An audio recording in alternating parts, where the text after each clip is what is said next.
Бид өнөөдөр тусгаардах нь яаж үнэлж ийнэ вэ? Хэдэн долларт хөдөлгөж байгаа юм шиг. Ер нь энэ авилгачин, бусдын гар хөр болсон, гадаад дотоодын гар хөр болсон ийм их хүмүүс бол аль ч үед тодорхой төвшөнд байдаг зүйлтэй аль ч улс орнд. Тэр хүмүүс бол их онгож байдаг. Тэр хүмүүс бол хэрэгцээтэй бол гараад авчихна.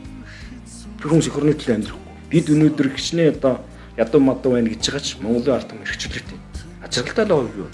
Эрхэм мөндөд уншигч, үзэгч та бүхэнд Монгол улс тусгай тахамдаа сэргээн мандуулсны 112 жилийн мэндийг өргөн төшөөлье. За 1911 оны 12 сарын 29-нд за Богдхана хаан гишрийн дөрвөмжилж 5 яамыг байгуулж за Монголын төрийг шинээр одоо сэргээн одоо байгуулсан. Төр гэдэг тухайн ард түмний төр гэдэг бол тусгай тахамдлын гол илэрхийлэл болж байдаг ийм л зүйл л дээ. Тийм учраас 12 сарын 29-нд бол төр байгуулсан.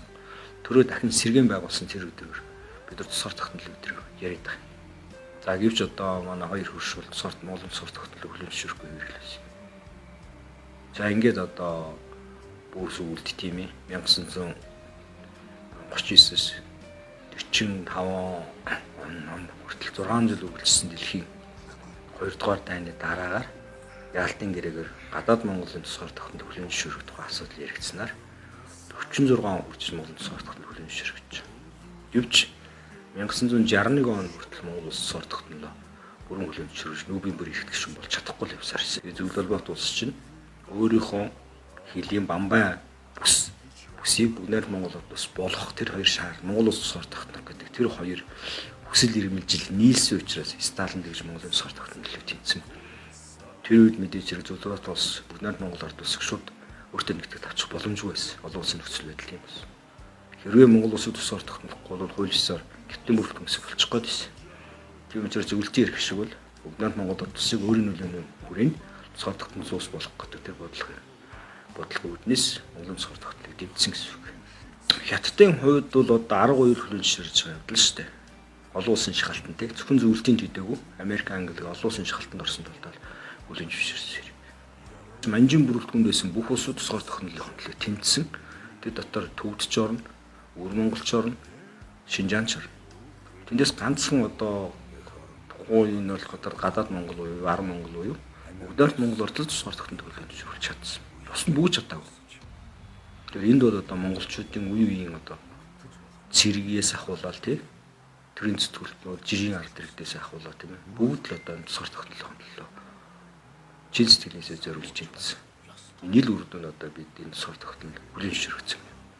Энэ хоёр ард том гүрний дэлхийн хамгийн том супер хоёр том гүрэн хамгийн том газар нутагтай хоёр том гүрэн хоёулаа одоо империалист гэдэг юм уу бусдын газар нутагт өнгөлцдөг өөрөөдөө хавсаргаж авахгүй хүсдэг ямар том газар нутагтай энэ хоёрын үндсэн газар нутаг мөнөг үгүй шүү дээ өөрсдөө нь газар нутаг жижигхэн бусдын газар нутаг эзэлсээр бол юм том болсон байхгүй нэр үржиж хүчтэй бүхэн нь хүчтэйгээр хаан болдог хүсэлтэйгээр баян болдог хүчээр тэмцсэн бүхэн бас тусгай тахамд болоод аваад байдаг юм бас биш.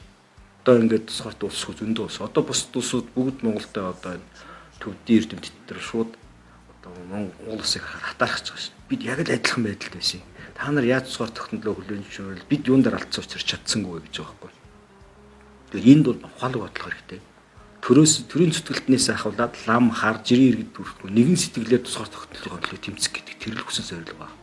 Хэрвээ бид нар нэгэн хүслээр Монгол улсын төлөө хөгжиж дивжих юм бол энэ шиг амархан байна.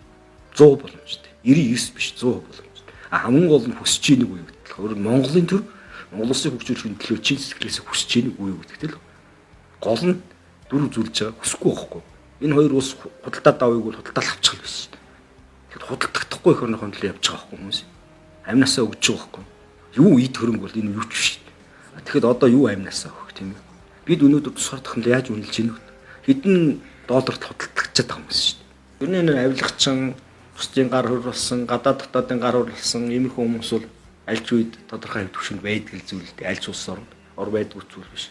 Тэр хүмүүс бол их онгож байдаг. Тэр хүмүүс бол хэрэгцээтэй бол гараад авчихна. Тэр хүмүүс их орны төлөө амьдрахгүй. Хүний ирэхээр жаргахаар өөр ирэхээр зов гэж байгаа байхгүй. Энд чинь тусгай тахамдал яриад байгаа. Хүний ирэхээр жаргахаар өөр ирэхээр зов гэж. Бид өнөөдөр хичнээн одоо ядуу мадуу байна гэж байгаа ч Монголын ард түмэн хэрэгчлээтэй.